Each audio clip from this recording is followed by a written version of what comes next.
The Duffer Brothers are back in the producer chairs with something very bad is going to happen. With a title like that, the expectations are sky high. But after binging the season, I am left with a bit of good news, bad news situation. Let us talk about visual. First, we have to talk about the look of this show. It is dark, and I don't just mean the theme. I mean the lighting, the struggle. Unless you are watching this in a pitch black room, you are going to be squinting. There are several intense scenes where I could barely tell what was happening. Now, the vibe, it's clearly a choice to build an atmosphere, but it's frustrating one. It makes it a hard watch technically, even if the imagery is creepy when you can actually see it. Atmosphere and sound design, where the show lacks in light, it makes up for in sound.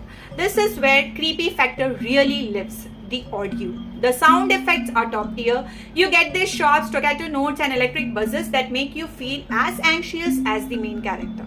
The panic, they use a trick where they drown out the dialogue and replace it with heavy labored breathing or distorted wedding music. It successfully creates a feeling of panic attack which fits the something bad is coming energy perfectly. Performances, acting is actually one of the strongest parts. Camila Morrone is great as anxious bride, but the standouts are in-law. Jennifer Jason Leigh is chilling as mother. She has this way of making a simple conversation feel like a threat.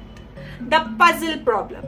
All these characters have quirks that feel like clues. You're watching them thinking, okay, this weird behavior is a part of the mystery. But once the big reveal happens, a lot of character choices just fell out of the place. It felt like weirdness for the sake of weirdness rather than a narrative payoff. Pacing and the trunk problem. The first few episodes are strong, slow burn, nightmare. But then it starts to drag. The jump cuts to keep you falling asleep.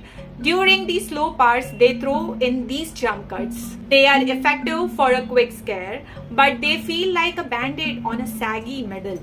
The red herrings. There is so much filler. Take the trunk in the room for example. The camera lingers it so much you think it is a main character. Then it leads to almost nothing. It's like a ghost story told just to pass the time while we wait for the finale. Final verdict, rating 6.5 out of 10. The story is intriguing, the sound design is haunting, and the performance are solid, especially the creepy family vibes.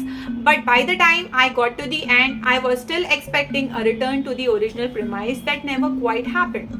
My advice, watch it for the atmosphere, but keep your expectation grounded and seriously turn off all your lights or you won't see a thing.